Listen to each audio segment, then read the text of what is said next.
Thank you, Mr. Mayor. We're going to begin with your first 5 registered speakers, and for the record, the meeting was called to order at 9:11. Your speakers are Chantal Arashband, William Nguyen, Regina Imbergia, Raylene Stewart, and Marvin Crenshaw. I will first recite the speaker guidelines. Speakers must observe the same rules of propriety, decorum, and good conduct applicable to members of the City Council. Any speaker making personal, impertinent, profane, or slanderous remarks will be removed from the session of the meeting. Individuals are allowed 3 minutes to speak. You'll notice the timer at the podium. Please stay to your 3 minutes. State your name and address for the record and address your comments to Mayor Rawlings. If you have handouts, we recommend that you go ahead and distribute them to our officers so that it can be distributed to the City Council. If you have a video presentation, please be aware that the setup does affect the speaking time. Again, your first speaker is Chantal Arashband.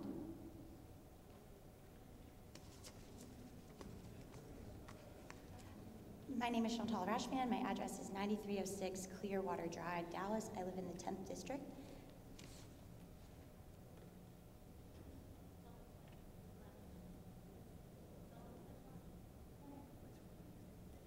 An open records request for Councilman Callahan's emails was requested, and from that we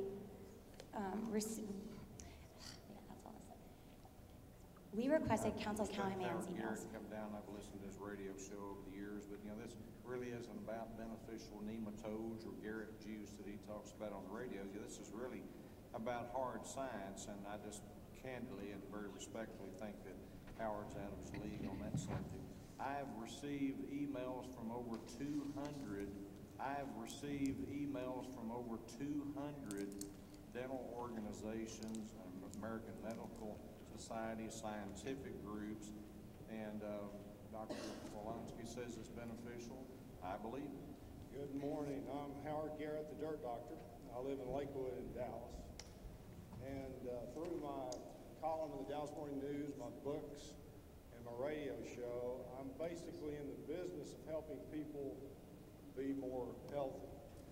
I've gotten involved in this issue because I learned some things, and the 3 main things I like to point out to people, and I have a lot of experience with the first one, is that this fluoride that we're using in the city water is not a natural fluoride. It's an acid, it's an industrial waste, a toxic industrial waste that comes from the fertilizer industry, phosphate manufacturing. And I know an awful lot about that if you want to talk about that.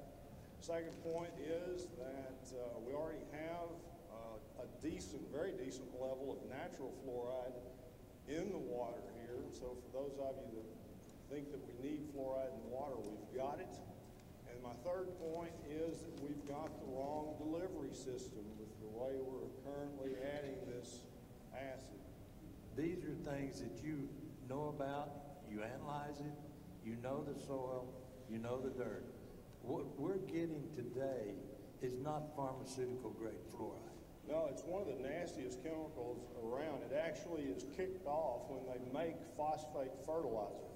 They treat the phosphate rock with sulfuric acid, and the gases that are kicked off during that process are so toxic that the EPA got involved, and everybody was worried about killing people because it was literally killing plants, plant material all around these manufacturing facilities. So they came up with a way to scrub and collect this toxic residue, and then somebody came up with the brilliant idea to put it into the water system. We have requested on an open records request emails relating to fluoride. It was from January 1st last year to this year. And with that, we found only 13 of those emails were relating to people saying that they wanted to keep fluoride, where there was 600 appeals asking for it to be discontinued. That he said there was 200 emails, people saying that they were pro. Thank you. The next speaker.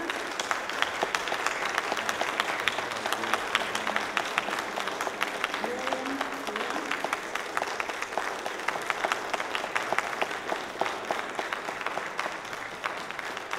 Okay. Thank you. William Nguyen. Good morning, Mr. I know Mayor, the CDC recognizes City it as one Council. of the top 10 My public name health. is William Nguyen. I live at 5045 Forest Lane Circle, Dallas, Texas. That's in District 13, which is Jennifer Staubach Gates District. Here's a 3-minute video for you. I know the CDC recognizes it as one of the top 10 public health initiatives, so I'm proud that the city of Dallas has been part of that. The CDC has stated that fluoridation is one of the top 10 public health achievements of the 20th century. Most use the quote as if it were an all-inclusive and authoritative statement from the Centers for Disease Control and Prevention, needing no further explanation. The Morbidity and Mortality Weekly Report is CDC's official in-house journal. It is set up to publish articles about CDC activities, projects, and policies.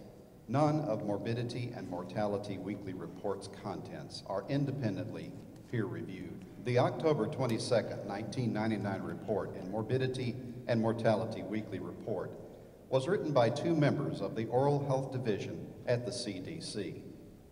Scott Tomar, an educator and dentist who had not published any papers on fluoridation before, and Susan Griffin, an economist.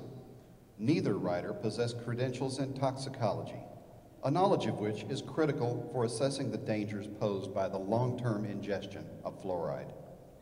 In the vast majority of cases, the only CDC employees who assess fluoridation-related research and make statements on water fluoridation are members of the Oral Health Division, which consists of approximately 30 people out of the 14,000 employees at this huge federal agency. Water fluoridation is claimed to have been the single most important factor for reducing dental cavities in the United States. Not only is this statement not true, the same dramatic reduction in cavities has been noted and reported by the World Health Organization for other nations that have not practiced fluoridation at all. WHO data that is freely available online easily dispels the Morbidity and Mortality Weekly Report's assumption that water fluoridation must be largely responsible for the decline in caries in the U.S. Yet despite over 60 years of water fluoridation, dental decay remains a national dilemma. In fact, 2/3 of low-income adolescents aged 12 to 19 years old have tooth decay. And dental decay rates have recently increased in America's toddlers who are 2 to 5 years old.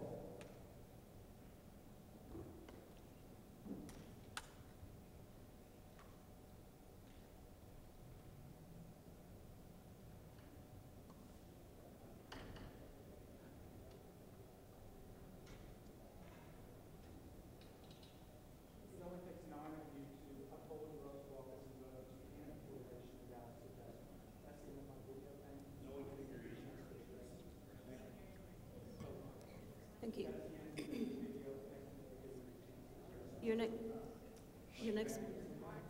Your next speaker, Regina Imburgia. Ms. Imburgia will be followed by Raylene Stewart and Marvin Crenshaw.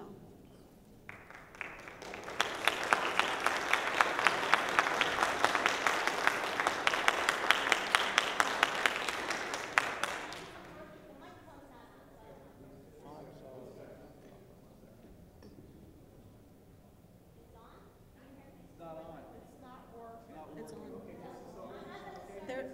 Ms. Imburgia, they're adjusting the volume.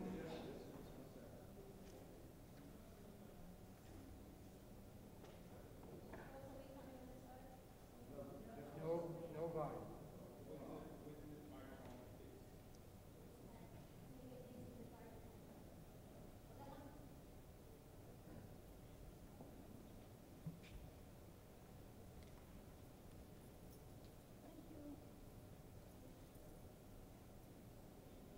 Ms. Imburgia, if you would test it now, please.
try it? Ah, that works. That works big time. Okay, I guess my time is starting. I guess well, you tell me when it's starting. My name's Regina Imburgia, and I'm in Philip Kingston's district, 14. Okay, well, in these two videos here, we noticed a few things. Number one, right before Howard Garrett was ready to talk, Ms. Grayson and the city manager are standing up behind, over there talking to each other. When I started coming to city council, one of the frustrating things to the people is the lack of decorum there is on the horseshoe. People are eating, talking. These two here are always talking to each other on your cell phones. It's recorded. We have it, it's on the beginning of the thing. Howard Garrett was ready to come bring you some important information about a vote you guys were gonna be taking. You guys spend a lot of time talking about sign name changes on streets, which is good, but that's something that's gonna even cost money. This is something about health. This is very important about the fluoride level being raised in our water by hydrofluorosilicic acid.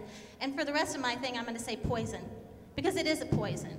Because a poison is a substance that causes injury, illness, or death. Or death. It doesn't have to cause death to be a poison, okay? Now, as we speak right now, on Monday, I did something very different. I mean, I never did this before. I sued the 13 of you personally that voted to put the fluoride in the water.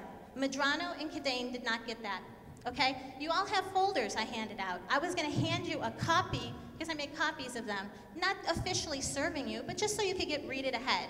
I met the process server in the parking lot this morning. I didn't go through the court one because it was $80 a person, and I had to find a better deal. So I got a guy that would serve you all for $250, okay? He has given the information to the city lawyer, okay? Attorney, I guess you call it. Woohoo! The attorney. And the way the procedure is, that's official. So it'll be handed to you guys. I said, are they gonna, ignore it? I mean, are they gonna refuse it? And he said, no, I don't think they will. And I hope you don't. Because this is in JP court. And this is for the people, and hopefully they will listen. You're poisoning my water. You're poisoning all of our water. And there's no need to do it. We have 0.5 parts fluoride in the water. For the people that believe fluoride helps you, you got enough. You're adding a toxin that has contaminants in it. You were given a lot of information. Some of the other things that I wanted to talk to you about here was the decorum of the council. I called and said, who do I talk to about that? And they said, the city manager. Well, guess what? The city manager is the one that comes and talks to you guys while we have our 3 minutes. When I first started coming here, people had 4 times a month to come. Now we got 3 minutes to talk to you guys. And in all the time I've been here, 1 time did I request more time. You guys, I even saw Griggs the other day talking in the horseshoe. How come his microphone didn't get turned off and police come over to take him away or something? I am here and I'm very passionate. This is not going away. Hydrofluorosilicic acid should not be being put in our water. You guys had more, and I have 2 Newsweek articles. This is new studies since January 28th that came out. This is in Newsweek, one about thyroid disorder and the other about ADHD. Now, the thing of it is, you say cavities, it's saving money for cavities. What are the costs of these? Okay, your time is up. Time is up? Thank you. Thank you very much.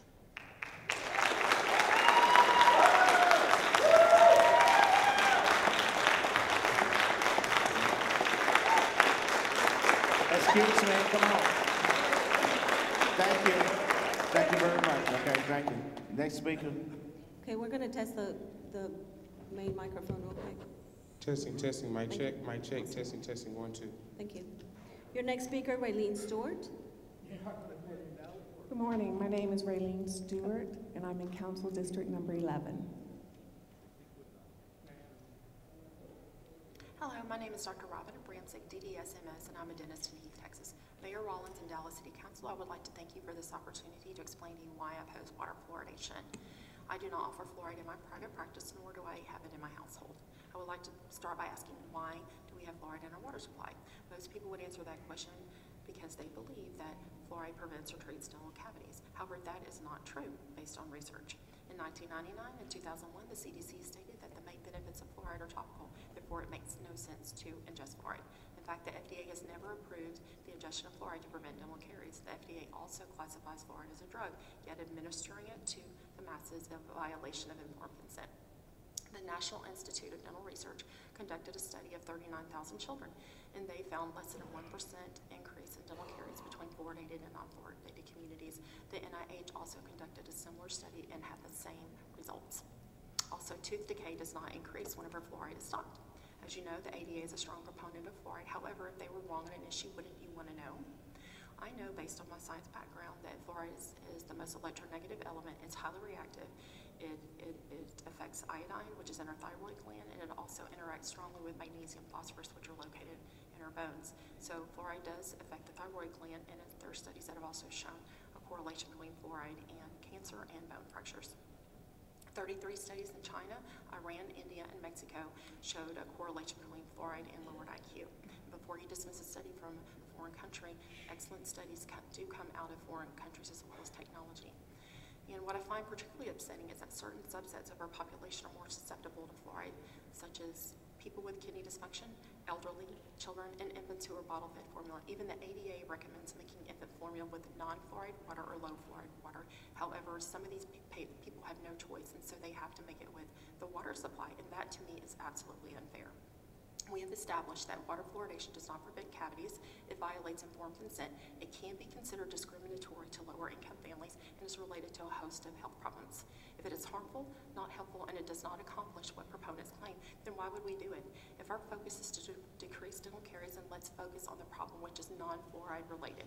Let's educate these families on oral hygiene, on nutrition, and improve access to dental care. Mayor Rollins and Dallas City Council, I would like to thank you so much for your time.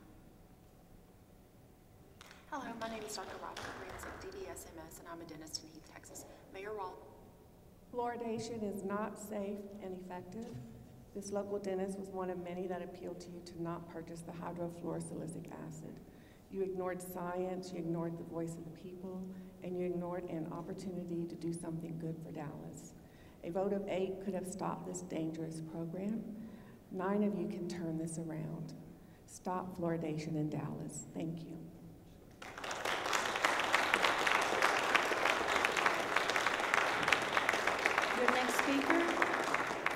Your next speaker is Marvin Crenshaw.